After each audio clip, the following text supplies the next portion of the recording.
Salutations et je souhaite la bienvenue à tous les spectateurs de cette vidéo sur ma chaîne Les Missives Célestes. Aujourd'hui, on va aborder un thème souvent négligé et pourtant crucial dans tous travaux de divination. La formulation d'une problématique. Je vais vous expliquer en 5 points pourquoi il est si important de bien formuler sa question, sa demande. Point numéro 1, la précision.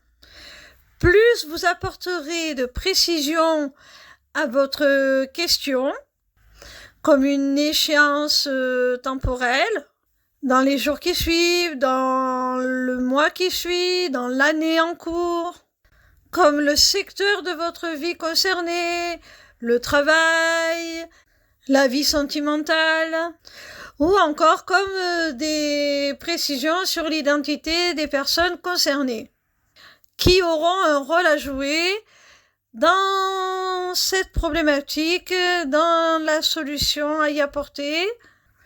Vous l'aurez compris, plus vous apporterez de précision, plus vous ciblerez exactement les renseignements que vous souhaitez que la réponse vous apporte, et plus cette réponse vous sera pertinente et significative. Deuxième point, la compréhension. On a chacun notre propre conceptualisation. Chaque mot peut avoir une signification différente en fonction de l'interprétation qu'en fait le praticien à qui vous posez la question. Le même mot peut aussi avoir plusieurs connotations en fonction de votre tournure de phrase.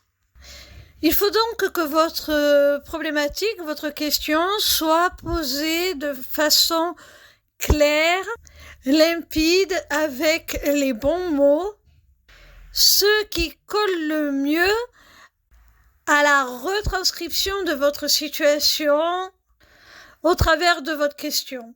Même si vous êtes à la fois le praticien et le consultant, plus votre demande, votre question sera claire dans votre esprit, et plus facile en sera l'interprétation de la réponse qu'on vous donnera. Troisième point, l'intention. La troisième raison concerne l'énergie et l'intention. Une question claire envoie une intention précise à l'univers.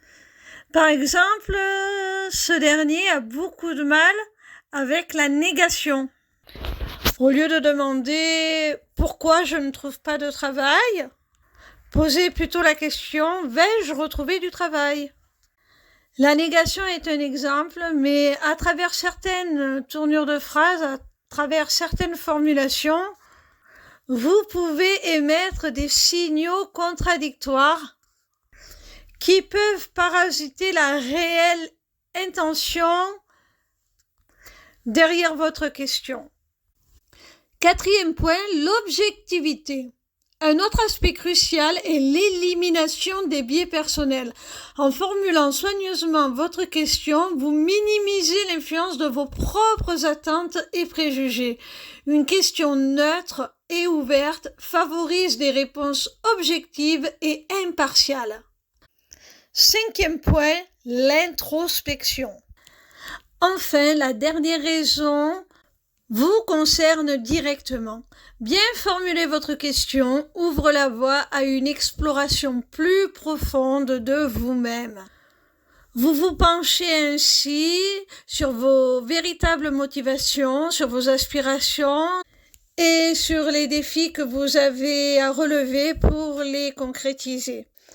Rien qu'en verbalisant votre problématique au travers de la formulation que vous allez y donner, de la question que vous allez poser, vous entrez déjà dans une démarche de développement et de croissance personnelle.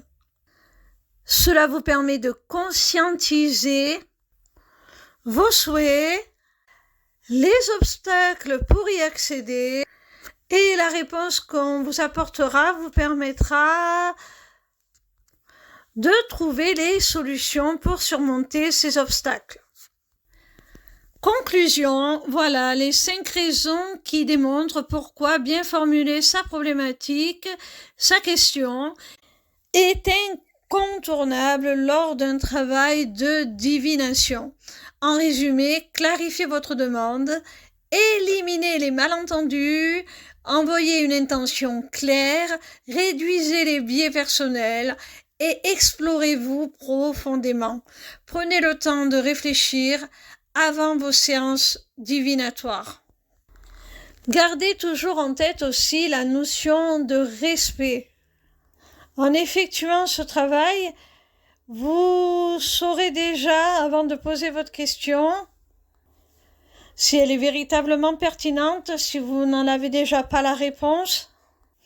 N'oubliez pas que vous avez affaire à des énergies supérieures, à des énergies divines, quelles que soient nos croyances, quel que soit le nom qu'on leur donne. Alors respectez-les, n'allez pas brasser ces énergies pour obtenir des réponses à des questions sans grand intérêt vraiment pour votre évolution. Avant tout travail, avant de poser chacune de vos questions, demandez-vous si vraiment cette question est nécessaire, si la réponse que vous attendez va vraiment vous apporter un bénéfice, va vraiment vous aider à progresser sur votre chemin. Si ce n'est pas le cas, abstenez-vous, parce que vous allez dépenser votre énergie pour finalement pas grand-chose.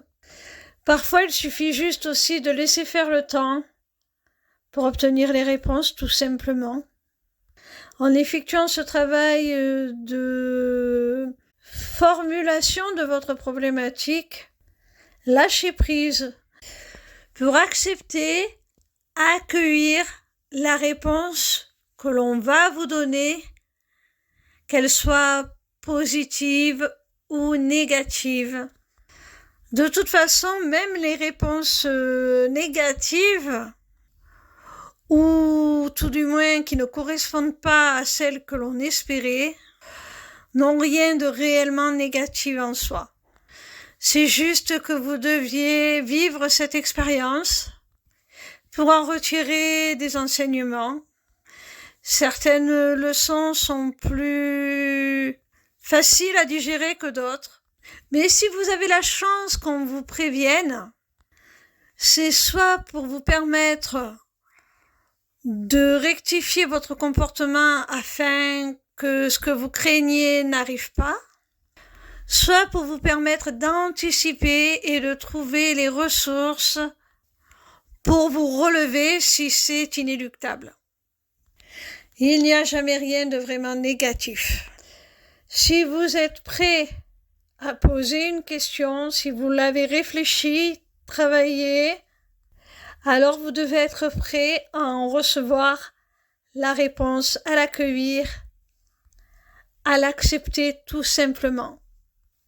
Par rapport à ça, aux questions qu'on peut se poser et auxquelles on cherche des réponses auprès d'un praticien, je ne saurais que vous conseiller, surtout à l'heure actuelle, et j'en fais partie, où il y a beaucoup de praticiens sur les réseaux sociaux qui font des lives, qui répondent gracieusement à vos questions. Ne faites pas l'erreur de poser votre question à 5, 10, 20 personnes dans la même soirée, ou même de façon trop rapprochée d'un jour à l'autre au même praticien, parce que vous risquez d'avoir des réponses erronées tout simplement. Alors vous allez vous dire, hier il m'a dit ça, aujourd'hui il me dit le contraire, un tel m'a dit ça, l'autre m'a dit le contraire. C'est normal, parce que quand vous envoyez une question comme ça à l'univers, une demande avec une intention, que vous attendez une réponse, que l'univers vous y répond, et que vous reposez la même question à la même personne ou à plusieurs personnes à la fois à la chaîne comme ça, eh bien l'univers va considérer tout simplement que la première réponse que l'on vous a apportée ne vous convient pas, n'est pas satisfaisante pour vous puisque vous reposez la question et il va vous y apporter une réponse différente, celle que vous avez envie d'entendre, celle que vous êtes prêt à accepter et qui ne sera pas forcément la vérité. J'espère que cette vidéo vous a été utile. N'oubliez pas de vous abonner à ma chaîne pour plus de contenu sur le monde fascinant des arts divinatoires. Merci de m'avoir suivi. Prenez soin de vous et à très bientôt pour de nouvelles missives célestes car l'univers a toujours un message pour vous. N'hésitez pas à vous rendre sur ma page lesmissivescélestes.fr. Je mettrai le lien dans la description de cette vidéo. Vous y trouverez le lien pour vous inscrire au Taroscope, qui est une newsletter gratuite par laquelle vous pouvez recevoir chaque semaine vos prédictions signe par signe. Vous y trouverez aussi un accès à mon agenda pour pouvoir prendre rendez-vous avec moi, que ce soit pour une consultation de cartomancie ou pour un rendez-vous découverte de ma formation, l'Académie des Arts Divinatoires. Et pour finir, vous y retrouverez aussi un lien vers ma boutique Etsy que je viens d'ouvrir et sur laquelle sont mises en vente mes runes, entièrement fabriquées et créées par moi-même. Et je vous réserve une surprise parce que bientôt un deuxième produit sera disponible sur cette boutique. Surveillez bien l'actualité des missives célestes car bientôt seront aussi ouvertes les inscriptions au webinaire gratuit Deviens ton propre guide grâce aux arts divinatoires. N'hésitez surtout pas à me retrouver en live sur TikTok. Je répondrai gratuitement à vos questions tous les soirs du lundi au vendredi à partir de 20h. Au plaisir de vous y retrouver, je vous embrasse mes petits rayons.